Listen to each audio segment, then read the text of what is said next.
मी आज SP साहेबांची भेट महादेव दत्तात्रय मुंडे यांचा 15 महिन्यापूर्वी जो खून झालेला आहे परळीमध्ये त्याची अद्यापपर्यंत तपास लागलेला नाही आणि याचं कारण परळी पोलीसमध्ये सर्व पोलीस बहुतेक अधिकाऱ्यांपासून कर्मचाऱ्यांपर्यंत हे आकांनीच निवडलेले लोक आहेत।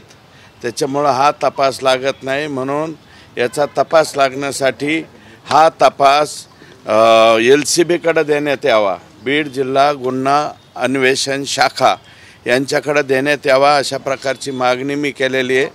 आणि हेच मागणी त्यांचे बंधू यांनी सुद्धा केलेली आहे मुंडेंनी, आणि त्यांच्या पत्नींनी सुद्धा त्या ठिकाणी बोलताना सांगितलेलं आहे।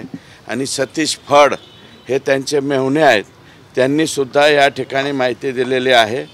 आणि माझ्याकडे जे काही माहिती आलेली आहे त्या माहितीच्या आधारे मी या ठिकाणी सांगितलेलं आहे की ठराविक काही कर्मचारी, पोलीस कर्मचारी यामध्ये सुद्धा येत आहेत। ते तुम्हाला सांगतो, भताने, संजय सचिन सानप, भास्कर केंद्रे, हे ठराविकच नावं येत आहेत। आणि हेच फड एक कोणीतरी आहेत। हे सर्व कर्मचारी बघा तुम्ही, विष्णू फड, पोलीस कर्मचारी गोविंद भताने, पोलीस कर्मचारी भास्कर केंद्रे, ह्या सर्व म्हणजे ह्या सगळ्या लोकांचे कॉल डिटेल जर चेक केले तर महादेव मुंडे यांचा खून कुणी केला हे 8 दिवसाच्या आत या ठिकाणी स्पष्ट होईल। आणि ह्या कर्मचाऱ्यांना रवींद्र सानपपासून ते आता मी नाव घेतलेले हे सगळे कर्मचारी, यातले भास्कर केंद्रे हे 15 वर्षापासून फक्त परळी तालुक्यातच आहेत। हे आता नवीन नियम मला वाटतं, मी आता गेल्याच्या नंतर राज्याच्या रश्मी शुक्ला मला वाटतं प्रमुख आहेत, त्यांना मी विचारणार आहे की एकाच जागेवरती किती वर्ष, 15 वर्ष एखादा कर्मचारी कसा राहू शकतो याचं डिटेल काढतो। कारण हे काय करतात, फक्त 3 महिने दुसऱ्या जिल्ह्यात गेलेलं दाखवतात आणि 3 महिन्यांनी परत भास्कर केंद्रे परळीतच येतो आणि कशासाठी येतो काय कळत नाही। ही अशी भयानक परिस्थिती आहे। आणि एवढले लेकरं आहेत त्या महादेव दत्तात्रय मुंडेची। मला वाटतं IBN 18नी त्यांची एक मुलाखत दाखवली होती, त्या मुलाखतीमध्ये महादेव मुंडेंचा मुलगासुद्धा दाखवला आहे। आई तर रडतेच पण मुलगासुद्धा रडतोय। मग त्या 2 लेकरं आहेत, कच्चे बच्चे आहेत महादेव मुंडेची, आणि 15 महिन्यापासून जर त्याचा तपास लागत नसेल तर हे दुर्दैव आहे।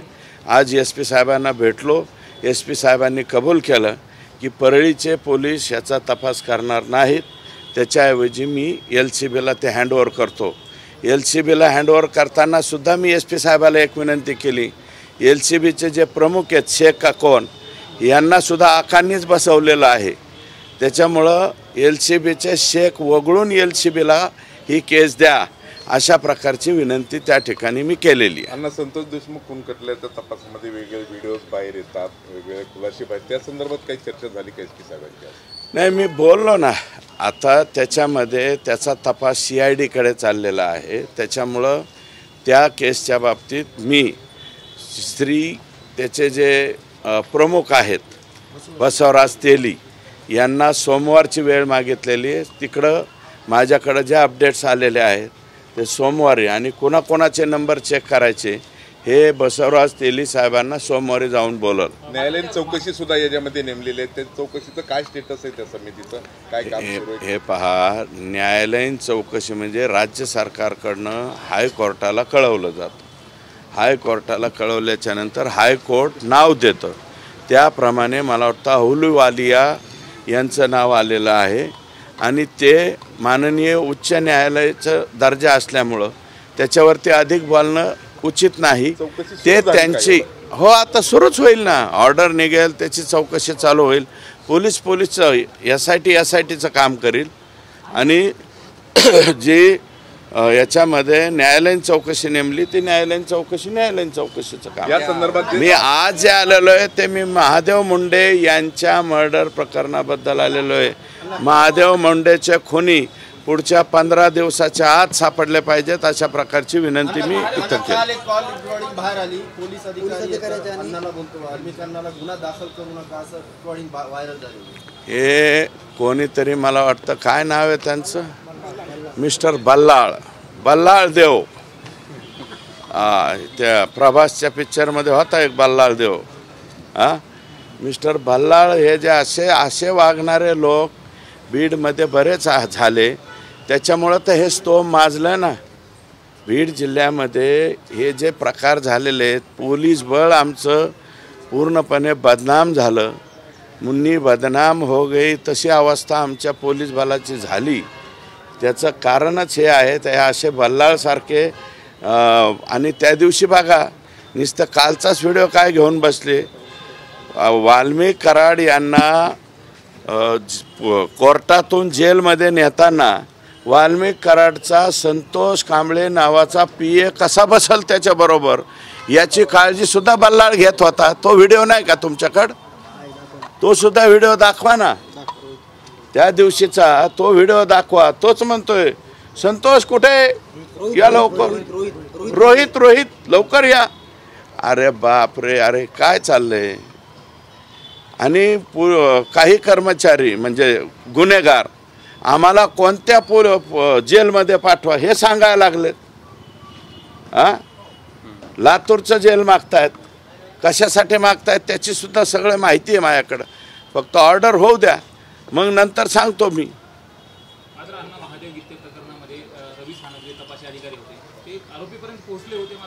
रवींद्र सानप हे त्यांच्यापर्यंत पोहोचले होते अशी माझी आणि रवींद्र सानप हा स्वाभिमानी अधिकारी आहे. त्यांना सांगण्यात आलं की ते आत्ता नाही का राष्ट्रवादी काँग्रेस पक्षामध्ये गेले होते, राजाभाऊ फडचं नाव टाक म्हणले आणि त्याच्याबरोबर 5 लोक आणखी जॉईन करून टाका आणि 6 जणांनी खून केला म्हणून दाखवून टाका.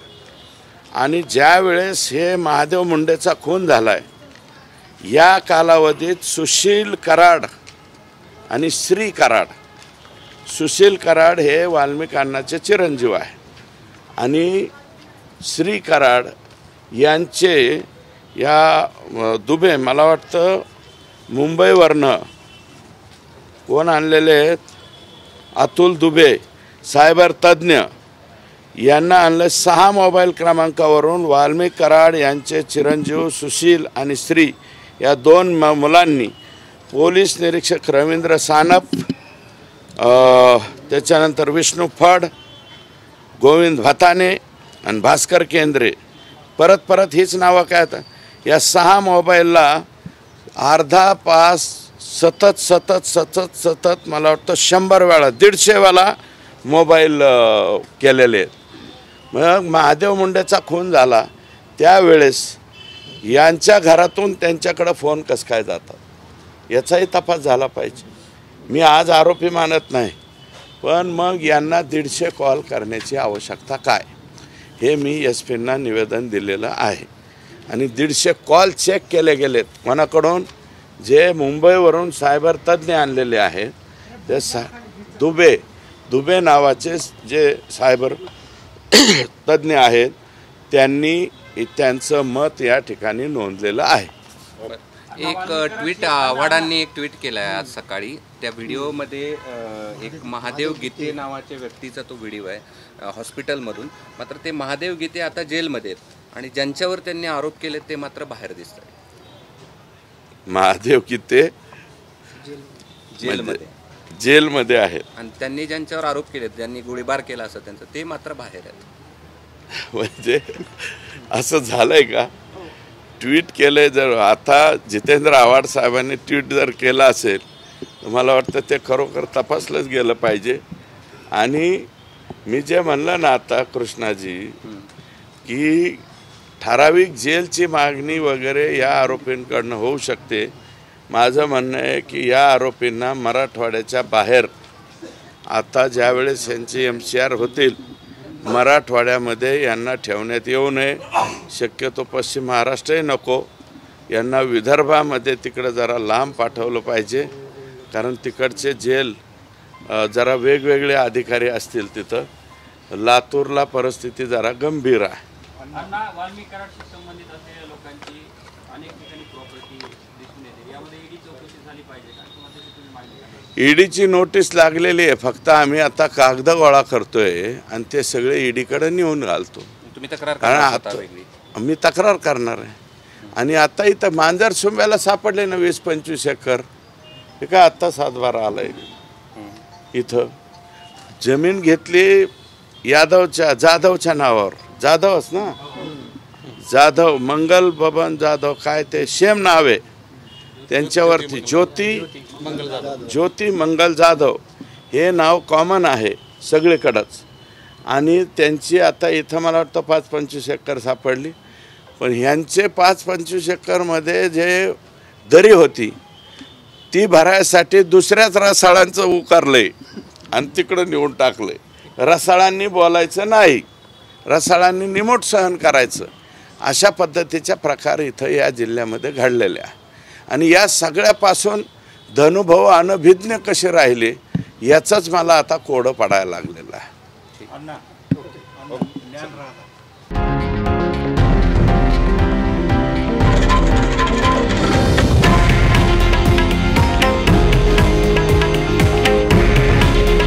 हे आहे देशातील नंबर 1 न्यूज नेटवर्क आणि आपण पाहत आहात TV9 मराठी.